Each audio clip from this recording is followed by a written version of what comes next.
Tonight we're talking about both cognitive dissonance and the fact that people can't seem to accept that something radically changed our government back in 1933, and it is still in place, and the country is now being run basically by 638 federal corporate agencies. We have some callers. Let's talk to Ken from Fort Worth. Oh, okay. Okay, how about Dan from Washington? Dan, are you there? Yeah, I'm there. Can you hear me? Yeah, sure can. Yeah, I had a question. Well, I have cognitive dissonance, as far as people accusing me of being full of hate or racism, if I tell them that basically the Jews were in the media, and they just basically make me sound like a loser. You're just unhappy with your life, get a hobby or something, and then you see the media lying about, say, like the Syrian gas attacks, or basically lying about everything. They are in a matrix. Once you realize how much the media lies, and it's not just Jewish people, but our Congress and yes, the whole thing is a lie. Yeah, and that's a pretty big thing to take in for most people. I know that I still have arguments with my husband. He will acknowledge, that it's mostly a lie, but then all of a sudden he'll believe something, and so sometimes we still go at it, and I'll say, "Why are you believing the media? All they do is lie. You understand that. I thought you understood that." And he says, "Well, they can't lie about everything." So I know exactly what you're talking about.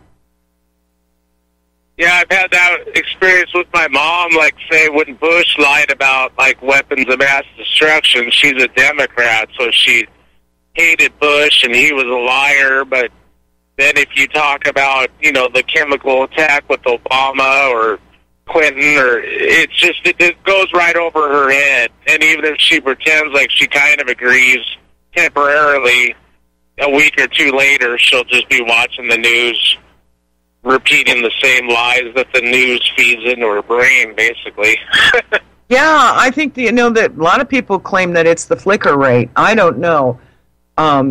It doesn't seem to affect me, but maybe the flicker rate only affects you if you're in the matrix. And once you're out of the matrix, you're looking at that screen with so much skepticism. It doesn't matter what they do with the flicker, because you hear the lies. I think once you're out of the matrix, you can't not hear the lies. What do you think?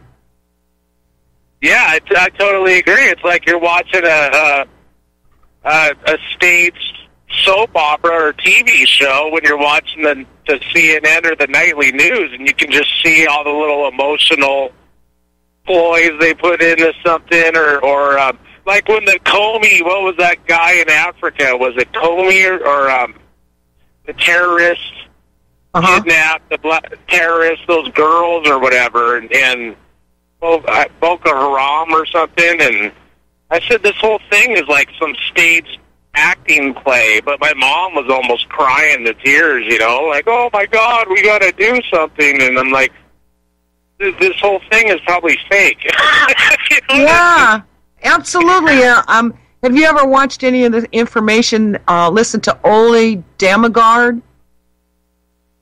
Ole Damagard is fascinating, and I don't remember his website, but you can do a YouTube search for Ole Damagard.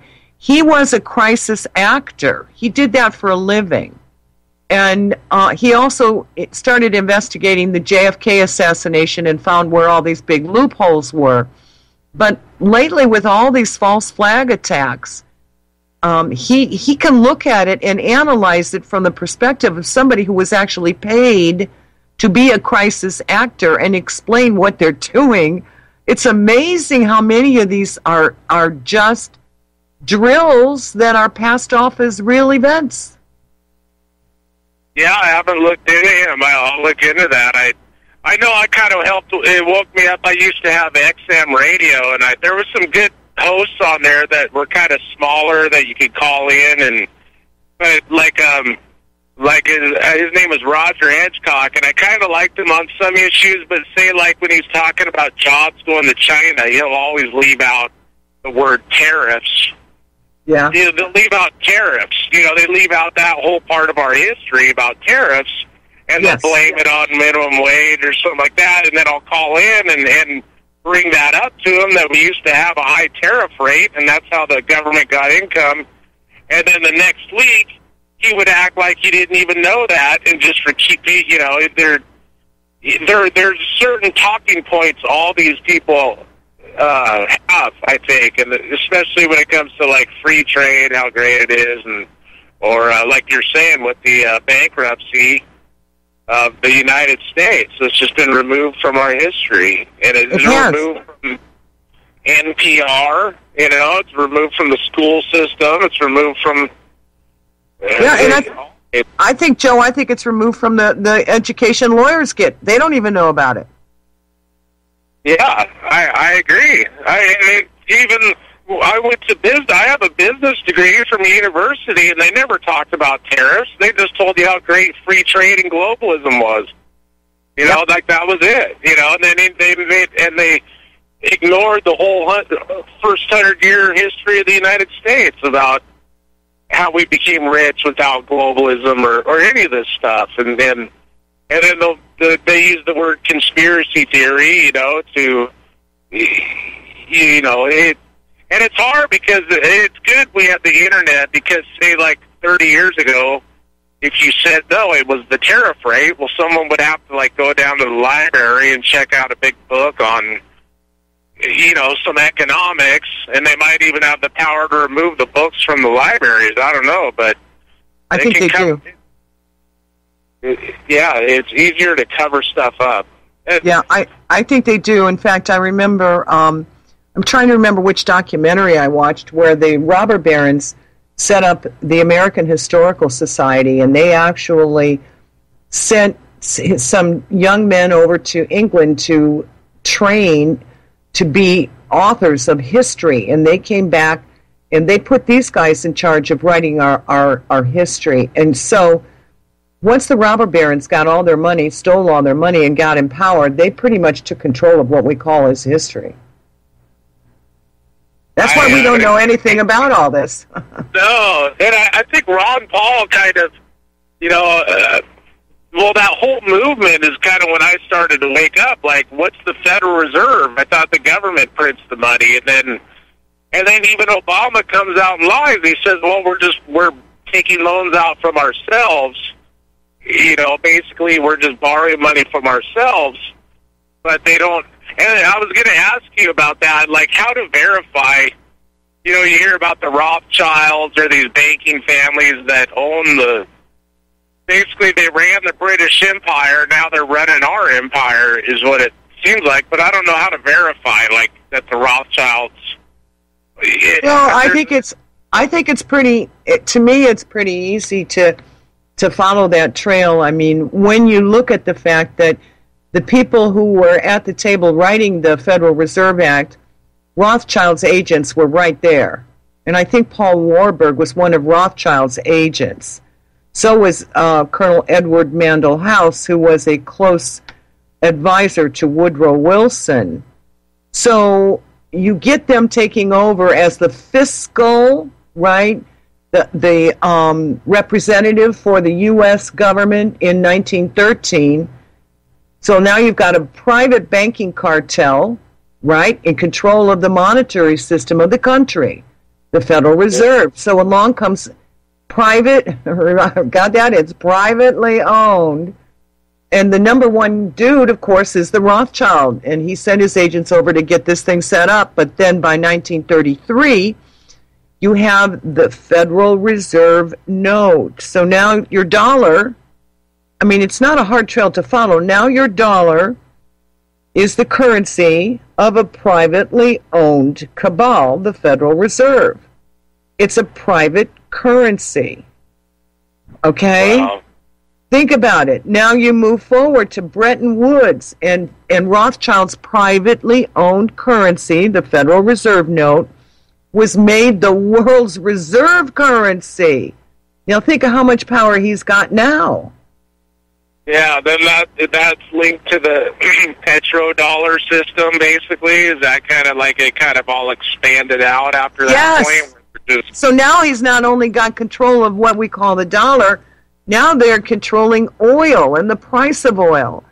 So to me, those steps, if you look at them with just a little bit of skepticism and ignore what you've been taught, but just start with the fact it's a privately owned cabal, the Federal Reserve, and then you follow their note, the Federal Reserve note, and you've got them in this whole mess up to their eyeballs. Yeah, it's just amazing. And I know when you comprehend all that, I had kind of a nervous breakdown for like a year just looking at stuff online. I'm glad and my mom didn't even know. My mom's been very political. She watches NPR, lifelong Democrat. But I even told her that Roosevelt took the gold, and she said, no, that can't be true. And it's just... Oh, God. See, isn't that... It's hard. It's hard on us, and it's hard on them, but we got each other, right? So we'll make it. Yeah, and it's becoming more clear, I think, worldwide, you know, and I look back and I okay, Roosevelt, you could say he did some good things for working people like Social Security or food stamps, as long as you get it. But then I also think, well, that could have been done, whatever they did with any kind of pension system could have been done regardless anyway. You didn't have to take the gold and set up like a fractional reserve system to do that, I don't think. You could have, if people wanted to do that, they could have done that on the system we had or the constitutional system, right? I mean, you don't need a... Yeah. Well, the thing is, if you listen to the show or look at the website, Notice of Condition Precedent, it's a tab at the top of the anticorruptionsociety.com. And then when you look at that, you will see that the Social Security system wasn't really doing us a big favor. It was a hook to sign us into their system. But we'll do that on another night. I have other callers. Thanks so much. I really appreciate hearing from you. I'm sorry it took a year to get out of the cognitive dissonance. Hopefully this show will help people do that in less time. Okay. Can we have the next call? Hello. Are you still there? Hi. Who am I speaking to? Joe. This is Joe. Hi, Joe. How are you? Well, I'm doing fine. I talked to you a couple weeks ago. A couple of points. I haven't listened to all of your discussion this evening, but a couple of points. If I may make a correction to a point I made a couple of weeks ago, I couldn't call in last week. When I told you about the Austrian education model, I lied to you. It's not the Austrian, it's the Prussian educational model. Yes, it is. And you know, that is something that people need to explore and educate themselves to, because that is the reason I feel that they can't get their arms around what has happened to our nation politically. Not only our nation, but our states as well. Now, did you get a chance to see any of the YouTubes of John Taylor Gatto explain that Prussian thing? I mean, he does a good job. Who did you say, ma'am? His name is John Taylor Gatto, Gatto. He wrote a book about the educational system, and he's done a lot of interviews about this Prussian system, when it started. It's in his book, and I wish I could remember the name of his book. I think it's The Underground History of the American Education System. But he confirms what you're saying about the Prussian system, and he does a really great job. And, you know, I come across this on a 30-minute program about 3 o'clock in the morning one night, and I've done a little bit of homework, not extensive, but it's spot on what's going on, and it continues to this day. Yep. And people know that the kids are getting dumbed down, but they don't know why, and I think this explains it. Oh, it does. And this is why people can't get their arms around what's going on. The other thing I'd like to point out, I got into your program when you were talking about this gentleman that was talking about being a constitutional attorney and all this and one thing and another. I don't know if you've ever had him on or not, but I would certainly invite you to invite Dr. Eugene Schroeder onto your program. I've known Gene for over 30 years, and he's made a study of this over 40 years, and he knows this stuff inside out, upside down, better than most any attorney I've ever heard speak. In fact, I think he and the American Ag Movement are the ones that brought most of this to light, especially. Well, you know what? I totally agree. I totally agree. I've watched stuff and I've read stuff he's written. I could post his article. He wrote a beautiful article that's on Barefoot's World. I think it's War and Emergency Powers. You're right on, spot on with that, man. Could you email to me a contact for him so I could contact him? My email is no more corruption. Just spell it all one word, no more corruption, at Wowway, which is WOWWAY.com. You talked too fast for me. Sorry. Oh, no more corruption. Corruption. Okay. At Wowway, which is WOWWAY.com. WOWAY. No, there's 3 W's in it. Wow. WOWWAY. Okay. And then I will do that's that. A great suggestion. I'm so glad you called in. And here's one other thing. Yes. If you could when you talk to him, ask him if you could get him to go into the law of Mort Maine. Okay. Never heard of it? Yes, I have. Okay. Well, but I'll be happy to talk to him. He would be a great guest. That's a fabulous suggestion. Okay. I'll in fact, I'll probably call Gene and just have him get a hold of you. That would be fabulous. And I'll probably do it both ways, so hopefully you'll get connected. Yes. You have a very good program, ma'am, and I do appreciate what you do. Thank you. Goodbye. Bye-bye. Okay. Gosh, that was a nice surprise. I know about Eugene. I read a lot of his work, and I just didn't know how to... Honestly, I didn't know he was still involved in this, and I didn't know how to contact him. So, that was great to hear. Are we ready for a break, or can I take the next call? Ready for a break. We'll be back shortly.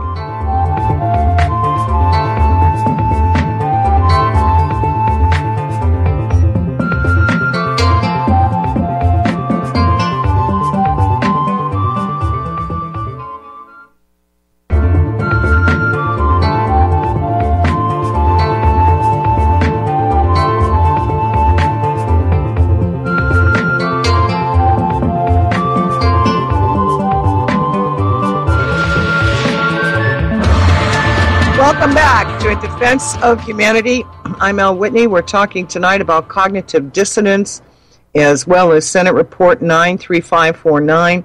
I just wanted to mention that I looked up the dates, and that one quote I read earlier that stated, in accordance with this mandate, the special committee, in conjunction with the executive branch, expert constitutional authorities, as well as former high officials of the government, is now engaged in a detailed study to determine the most reasonable ways to restore normalcy to the operations of our government.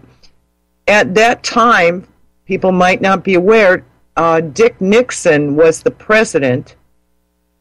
Well, when this report was released in 1973, and it just kind of makes you wonder, because usually they cover up most of the president's crimes. I mean, they cover for him all the time. It seems like the only time they expose the crimes is when they want to get rid of the president. And you have to wonder if that didn't play a role in why he was exposed and forced to resign. because this must have been a real shock when this report was released. Okay, we have a caller from Fort Worth. Ken, are you there? Yeah. Hey, the word matrix is in the King James Bible. Oh, wow. Yeah. And I give you a hint, I don't have one. And number two, do you have a copy of HJR 192? You're talking about from 1933? Yeah. No, I don't. Is it on your website? No, I don't. I'm sure go print it out tonight when you get done. Okay, I'm sure there are people that do. I've kind of focused on the congressional record regarding Louis McFadden. He just explains the whole thing like amazing what he exposes about what happened at that point. Yeah. And even I don't think even he made the point that this report made, that they had only 8 hours, right? And there was only one copy for them to look at. I mean, that's, you talk about railroaded. Right. Well organized. Well, anyway, go get HJR 192 and read it and put it on your website. Or, you know, it's important. That's to do with the gold and the silver. Now, I'm going to give you my opinion. I think they killed Kennedy to get us off the silver standard. He put out ones and fives, and he was in a process of printing 10s and 20s. Yes. And go on the internet, go to YouTube, and put in Jackie shot JFK. You can watch her pull out a Derringer and shoot him straight up. Looks like she throws it behind him or in her purse, but it's on there. And there were people who say that Kennedy was going to take out the CIA. Well, obviously the CIA is working for these money monsters, and has been all along. So I do agree with you. I'm familiar with what the silver certificate that Kennedy brought out, but I do think there's more than one reason he was killed, but good point. Yeah, okay. I'll talk to you later. Nice talking. Okay, thanks for calling in. Okay, we have a gentleman from Wisconsin. Herb, are you there? Good evening, Al. Good evening. My name is Herb, and yes. In the light of your presentation in the first hour, which I'm familiar with from hearing it from other sources in the past, great. But I think that the best way to combat this tyranny is we as a people to proceed as if the Constitution were still the document representing how we want to be free, and continue with it, put it in our hearts and our minds, and in all our decisions, in all our actions, in all our expectations, live and make our activism be in harmony with the Constitution, and then and we keep it alive, because it can't be terminated if we're all holding it in our hearts. And I spent 5 months studying the Constitution, simplifying it, rewriting it, reformatting, and basically to make it understandable by the common person, because I found it difficult to read and understand. And so I did that and released it into the public domain. And, okay, hang in there, Herb. We have to go to break. We will be back.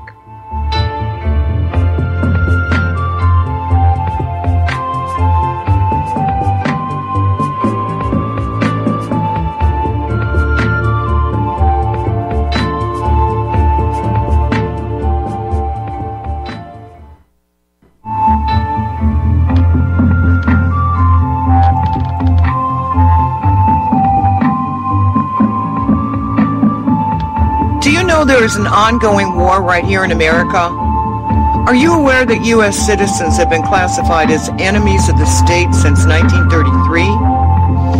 Have you recognized that our entire government is really a vast network of interlocking corporations engaged in commerce? Look up Title 28, Section 3002. Tune in to In Defense of Humanity on Saturday nights at 7 p.m. Central Time. Find out what's really going on. and learn how to protect yourself and your family as flesh and blood men and women living in a corporate reality.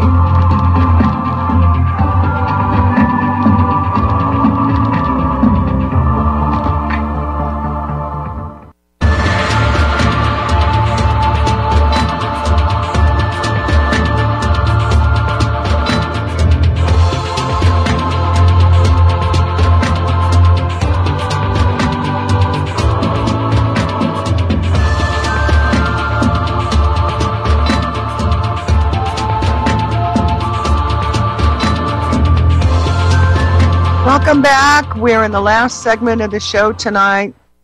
We were talking to Herb from Wisconsin, and Herb, in 73, the scam of the permanent state of emergency was exposed. Congress and the president, that was when they should have reversed it and canceled the permanent state of national emergency, but they did not.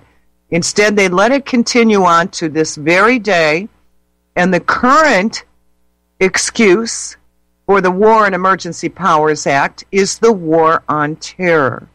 They have no intentions, in my opinion, of discontinuing or canceling the War on Terror. In fact, all these false flag attacks, or they call them terrorists, international terrorists, domestic terrorists, all of this is done to maintain this concept that there is a war going on, and therefore we need to continue this permanent state of national emergency. Aaron Russo even admitted that in an interview he did. He claims that Nicholas Rockefeller laughed about it and told Aaron that there was going to be an event, and that event, after that event, we would run around and look in caves for someone who committed the crime, and we'd never find him, and there would be a war on terror, and he laughed. There would never be an end to a war on terror because you could never identify the real enemy. And that's where we're at. Her pretending that the Constitution is the law of the land isn't going to help us in this current climate. We need to face reality. Well, I wanted to finish my comments, and I'm talking about keeping the Constitution alive in our hearts and our minds and living as if it is in existence. You say pretend. No, I mean expect. We, the people, expect it to be what it is and what it's supposed to be, and it's, all its detail. Then we will keep it alive, and I don't believe they can overcome the power of a large number of people holding it in their hearts and living in their activism, their decisions, and all their thinking and expectations as if it is alive. And okay. I think I appreciate that, Herb, but I can't agree with you, because once you go into that courtroom, you will quickly see it is not alive. You need to know what's going on in those courtrooms. That's why we proposed, and we have available for people to look at, the notice of condition precedent. Understanding what's going on in the courtroom today is the only way to defend against what's happening. If you go into that courtroom and you believe you're going to get constitutional rights, you will be sorely disappointed almost immediately. Well, I can see that my idea doesn't have any place here, so I thank you for your time. Well, thanks for calling in, and I appreciate what he's saying. It's an ideal that I can continue to hang on to, but I can't defend myself or my family or anyone else if I expect that in that courtroom and the laws they are passing, they're so far from constitutional, it's ridiculous. I mean, mandatory vaccinations for our children with unwarranted pharmaceutical products. I mean, this is insane. We have to do better. We have to find a way to fight some of this stuff, and you're not going to fight it with the Constitution. People have been fighting mandatory vaccinations using the constitutional argument since 1944, and they're losing. Only way they're going to get a shot at protecting their kids if they understand it's all UCC. Okay, I guess we have Mike from Kentucky. Good evening, Mike. Yeah, I go back to the days of shortwave and for the People Radio Network with Chuck Carter. I actually have went to libraries and looked stuff up way before the internet. And, good for you. Yeah, and I'd hear fantastical stuff and go, gee, I could go look that up in the library. And sure enough, I've seen books disappear. Really? Oh, yeah. And it's not that hard. I mean, somebody with a political agenda can easily find an open window and toss a book out and then go pick it up, out the back of a library or something. But the other way I've seen it done is a professor just perpetually checks something out. Wow. For instance, the first 4 titles of United States Code in the West Publishing from the 1970s was a smaller volume. Well, in the early 1980s, they went to a bigger volume, and they took off even though they had plenty of room for it, the footnote disappeared on the 1925 opinion of the Attorney General that the number of stars and whether or not a flag is to have a gold fringe is at the discretion of the Commander-in-Chief of the Army and Navy. And so, 7 years or 8 years before the banking emergency, I think they had a lot of stage setting for this sort of stuff, in the years leading up to it. And, of course, was it the Commerce Secretary or one of the FDR cabinet was said to be a really deep occultist and was the one that helped to foment putting that obverse of the seal with the Eye of Horus and the incomplete pyramid on the back of the dollar, of the one. I think that was them introducing, here it is, the New World Order. Follow the yellow brick road, as they said in the Wizards of Oz. But well, and Mike, a lot of people are unaware that in 1920, Congress turned over the United States Treasury to the private Federal Reserve. Once they turned the Treasury over to them, they promptly pillaged the country. And people don't know, and you can look it up. It's on my website. It's called the Independent Treasury Act of 1920. So when people think that we still have a United States Treasury belongs to the Federal Reserve. And the IRS was established. I was going to say the International Monetary Fund figures in there somehow, but by tradition, I think it's the Secretary of the Treasury has always been, until very recently, the head of the IMF.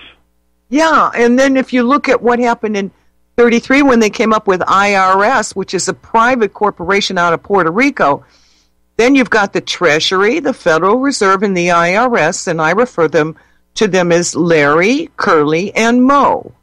In my understanding, there's a trust that was set up in Puerto Rico, and the IRS was administered through that somehow. Yes. But Puerto Rico is the largest municipality bankruptcy ever. Now, it's something like 80 billion or something? They just filed for bankruptcy in federal court last week, and it's way bigger. It's 4 times bigger than Detroit. Now, they're coming hat in hand to file Chapter 11 or whatever it is under municipality bankruptcy to the U.S. federal court jurisdiction. Where did the U.S. go to file for bankruptcy and protection? The business district of London, the city. Well, now if you look and read Barefoot's World, Who is Running America, they claim that there was a meeting in Geneva and I believe like in 1930 or 31 where multiple countries were bankrupted, and that's where they negotiated. Yeah, that's where they. Well, no, that's where they negotiated the bankruptcy. And the interesting thing is, a lot of us have looked for a copy of that bankruptcy document, and that's been removed from public view. I mean, no one that I know has been. One of my friends spent 6 months looking for that document to see what the terms of that bankruptcy were. Couldn't find it. 2 different libraries I went to, I could not find the 4th volume of, I think it's the 4th volume, maybe the 3rd volume of Executive Orders from JFK. They're blue books, if you want to find the originals. I think there's either 3 or 4 volumes. 2 different libraries. The last volume had his Executive Order 11,110 that ordered the monetization of the of the silver in the stocks, with those silver blue notes or whatever color they were, gone from those libraries. Yep. What's the odds? So there's stuff that does disappear, like the original footnote edition of the Title IV United States Code, flag, seal, and seat of government. But you can't bring that stuff up. And the original, how about the original 13th Amendment? That's gone. I've held 2 copies in my hand on the original hemp paper published in 1822 by Kentucky. And anybody that receives a title of nobility loses their citizenship and their ability to own property. And the reason for that was the Rothschilds were trying to make America go back into colony status because of the revocation of the Bank of charter of the bank, First National Bank of America, I think. Yes. Mike Rivero has a great 58-minute thing called All Wars Are Bankers' Wars that goes through that. And it actually talks to, this is why we're getting rid of Jackson off of the, Jackson used to be on the 10, and on the back of it was hemp farmers. And then he ended up on the 20 somehow. Now they want to get rid of him off the 20, and I've heard that they're taking his statues down, like Jefferson Davis statues are disappearing. Well, now Jackson statues are disappearing. He presided when we had no national debt, usury was illegal. There was an anti-Mason party when he was president in 2036, I think, and he collapsed the second Bank of the United States. Yes, he did. And now they want him off the 20 and replaced with Harriet Tubman or somebody. Well, Mike, I went to Kentucky this past summer, and we were in Nashville, and we went to the estate of Jackson. I wonder if they're going to close that, too. It's a lovely estate. You mean Andrew Jackson's estate is in Kentucky? Yeah. I was thinking, you mean Jefferson Davis. No. He was born in Jeff Davis was. Yeah, well, Jackson. The monument, the second biggest obelisk in the United States is in outside of Russellville, I think it is. I have a piece of it when they quietly renovated that park. It's mile marker number 1 for the Jefferson Davis Highway. They quietly had to redo that because it was concrete, and so they had to redo the whole surface and redo the elevator and stuff. They spent $600,000 on it, but you never heard anything about it in the media. And I got some pieces of the concrete that were not making it to the dumpster, and gave it to a guy that I know that's both a son of the Revolution, Daughters of the American Revolution, and Daughters of the Confederacy, I think, have recognized him. I gave it to him as a souvenir. You know what they're replacing it with in Ohio? They're replacing it with Holocaust memorials. In our State House lawn, they put a Holocaust memorial, and they put one in the governor's mansion as well. So that's a whole nother evening's conversation. Yeah. We have another caller. Is there anything else you wanted to add, Mike?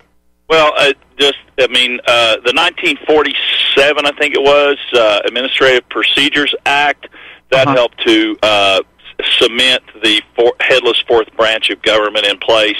And then we had the General Accounting and Principles Board, I think, came up with the accounting principles that established the Comprehensive Annual Financial Report, which has the second set of books where they're hiding anything where they're making money because they want to keep all levels of government appear to be in debt so they can justify the taxes.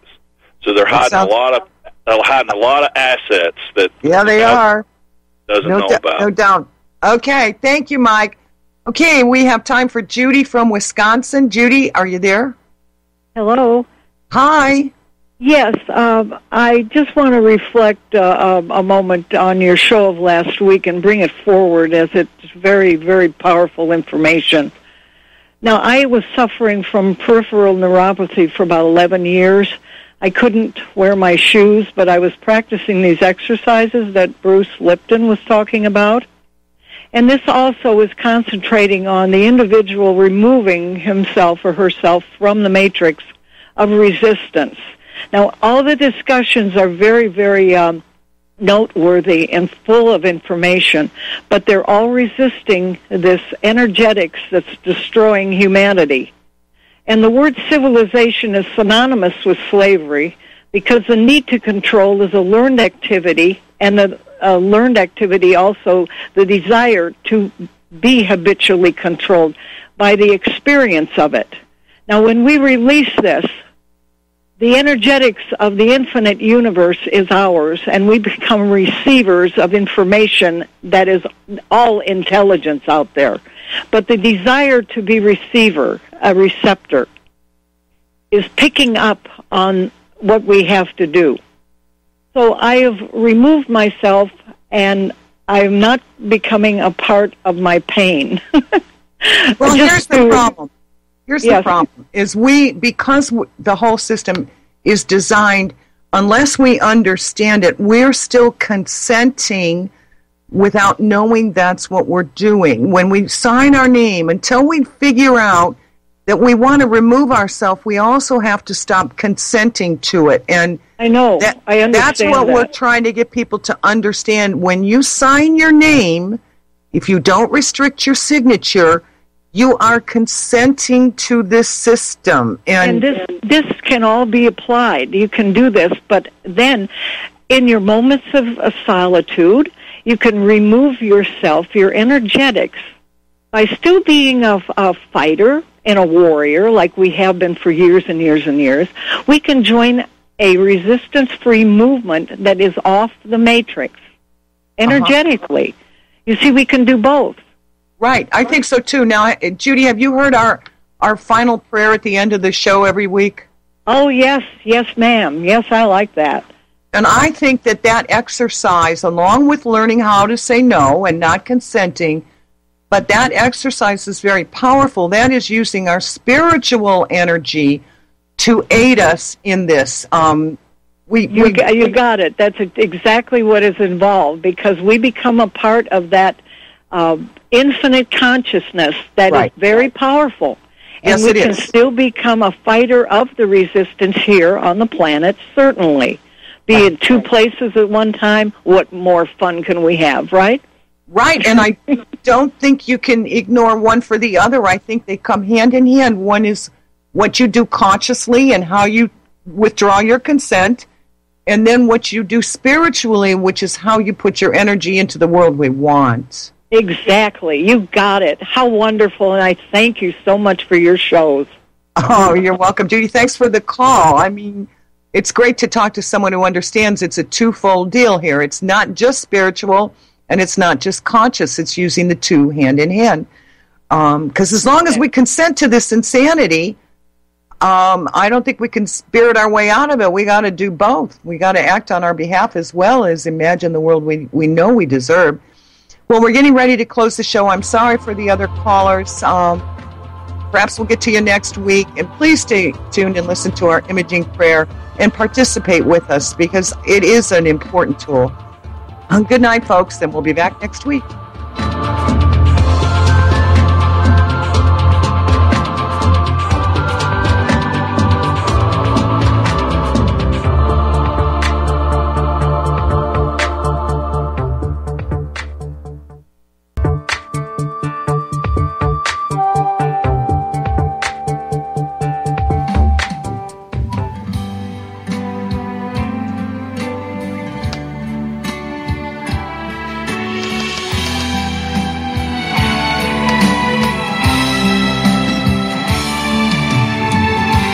We'd like to end tonight's show by reaching up to a higher power, whatever that might mean to you, to assist us in creating the future we all want. Close your eyes as you listen to this beautiful song by Inca Gold called Shout to the Lord, and image families and children enjoying Earth's healthy meadows, forests, oceans, and mountains in perpetuity. Image them laughing, singing, and dancing. Visualize humanity thriving, free from want or fear. Picture the peaceful world we all deserve. Let's joyfully create our future together.